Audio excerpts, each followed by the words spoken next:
今日我哋邀請到註冊臨床心理學家趙思雅女士，同我哋講解一下大埔火災嘅情況，應該點樣照料自己嘅心理。其實呢幾日咧，可能都會陸續有一啲嘅遺體需要認領啦。咁如果需要認領遺體嘅家屬喺事前有啲咩需要準備呢？係啊，呢幾日咧，我相信咧係大埔區嘅家屬咧，其實都接收到好多嘅壞消息啦。咁亦都需要去認領個遺體，去面對呢一件事情。咁其實對於家屬嚟講，都係一件非常之困難嘅事情。咁我相信咧，佢哋即係都係即係無可避免，都係要需要做呢個步驟。咁當局咧應該都有一啲嘅指引，去話咗俾家屬知，佢哋去認領遺體嘅過程。咁其實家屬喺去之前咧，其實最好揾一啲嘅親屬去陪同佢哋去做呢一個嘅過程啦。咁而喺認領遺體之前咧，其實都最好有一啲嘅心理準備，去知道究竟個程序係點樣，同埋咧嗰個遺體嘅狀態有可能咧同佢認識嘅親人咧，其實係有一啲嘅唔同嘅。咁所以咧係可能睇落去咧係不似預期嘅情況，咁家屬都要有一啲嘅心理準備。咁我想問一下，如果譬如可能真係要陪伴到一啲家屬嘅陪伴者，咁佢有啲乜嘢嘅準備可以做得好啲，甚至乎有啲咩需要特別注意嘅呢？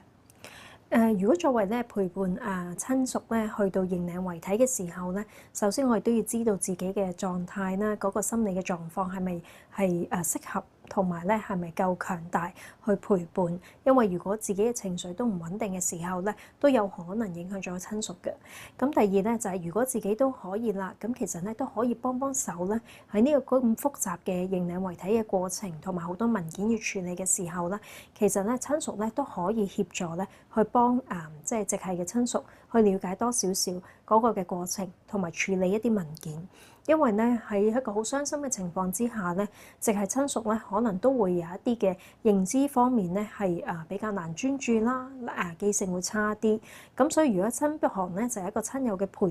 陪伴者咧，就可以俾到多啲嘅support支援，去幫佢哋了解個程序。咁另一方面，如果真係有需要係要入到去認領遺體嘅房間的話咧，其實都會建議陪伴者咧係盡量唔需要咧係直視呢一個嘅遺體或者相片嘅，因為咧如果有呢啲嘅畫面咧係停留咗喺腦海裡面，都可能更加影響自己嘅情緒。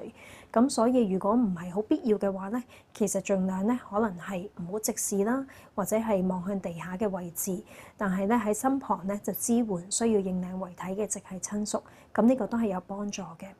咁認領遺體之後咧，其實都係一個好漫長嘅哀傷時間啦。咁直系親屬都好需要咧身邊嘅親友嘅陪同同埋支援。